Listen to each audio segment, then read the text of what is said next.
Hello, ladies and gentlemen, corporate economists, policymakers, and executives of Alpha Grocery Store. Thank you all for being here today. My name is Ben Matthews. I'm a graduating senior in economics from the University of Central Arkansas and a recent student of behavioral economics. Today, I will be presenting an argument for your company to help maximize the economic benefit to your company and your customers by providing a couple of solutions to an issue that we behavioral economists call nudges that will push but not force your customer base towards better economic decisions through libertarian paternalism. The main issue that I would like to address here is consumer habits when it comes to the quality of their diet. This is a huge issue in America, as 42% of United States citizens are classified as obese, along with 18% of United States children. Now, you might ask, why is this an issue? Economically speaking, this is not beneficial to either party, to us or the consumer. Obesity is one of the leading causes of death in the United States and causes health conditions like high blood pressure, diabetes, stroke, cardiovascular disease, and cancer. For the consumer, purchasing unhealthy food may be beneficial in the short run because it is convenient and costs less, but in the long run will lead to these health conditions that could lead to hefty healthcare bills, opportunity costs of time spent, and quality of life. Customers who make healthier grocery purchases will be more productive, live longer, and will provide positive externality to their community.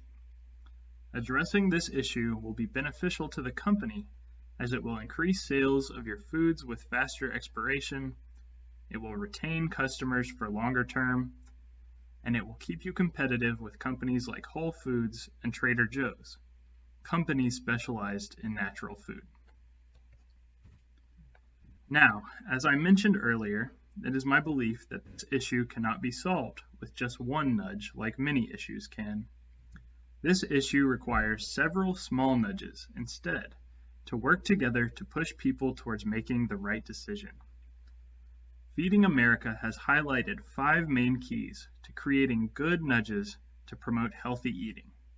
These include placement, price tags, signage, abundance, and visibility. Through the next few slides, I will recommend nudges categorized by these keys. The first key to an effective nudge for grocery stores is placement. The nudge behind this is that placing the produce section and healthier foods towards the front of the store will push more customers toward purchasing healthier foods. This affects customer behavior as it is the first thing that they will see when they walk into the store, playing into the halo effect and our nature to remember firsts more than what follows.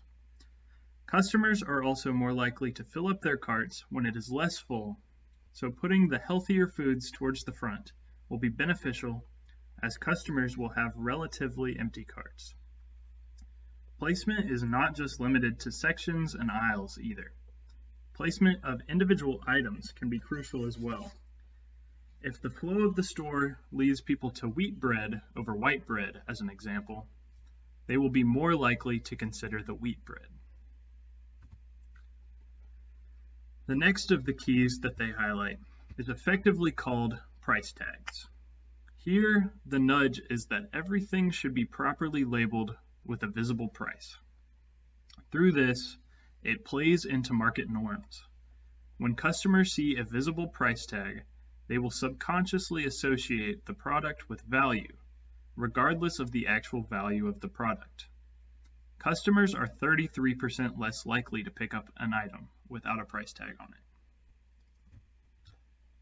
The third of their keys to effective nudges is signage. This can include visual imagery inside the store and outside that highlight the healthier products that you have for sale. Even the images themselves will not be relevant in the customer's thoughts through their automatic system, even if they are not actively thinking about the products. And when they see the actual product in the store, they may be more likely to purchase those items. Use of promotional tactics in the posters by advertising sales can also be beneficial to boosting sales, as it is human nature to anchor to certain prices that we are familiar with. And when we see an advertisement of lower prices than our anchors, people are drawn to those purchases. April Fulton of NPR says that we are 27% more likely to make a purchase of a good when its signage includes marketing, sales, and descriptive language similar to restaurant menus. The next key to nudges for healthy purchasing habits is abundance. When shelves are well stocked, and especially when it comes to produce where the bins are well stocked or even piled past the brim of the bin, people are more likely to make purchases of those items. This nudge will be similar to the following nudge in that it is all about how the item is presented. This can go both ways.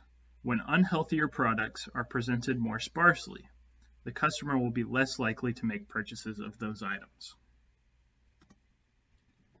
The fifth and last key, and the recommended nudge for it, is visibility. This nudge recommends that products effectively presented to the customer. This can be done effectively in several ways. One, by making sure that the product is visible on its shelf and not obstructed by the shelf or other products, and not below the top of its bin. Another way to improve a product's display is to provide adequate lighting on an item, using soft and natural direct light. Items under this kind of lighting have been found to sell 30% better according to the same article by Fulton. So, why should your company choose to implement these nudges? First, I will reiterate the strengths of adopting these nudges. The store will retain a larger customer base, reduce turnover of perishable items, and stay competitive in its market. The customer will accrue less health problems, live longer, be more productive, and will improve the community through positive externality. The costs of implementing some of these are small, like the presentation of goods and creating signage to promote goods. Others may have high initial costs, like rearrangement of the store, but will be offset by the boost in sales in the long run. As a counterpoint, one study has shown that a couple of these nudges may not conclusively work all the time, but their results did not show a decrease in sales through their implementation. The study had a small sample, however, and it is hard to say how accurately it affects these nudges. As a whole, the benefits of implementing these nudges outweigh the costs, and your store should adopt them. Thank you all for listening.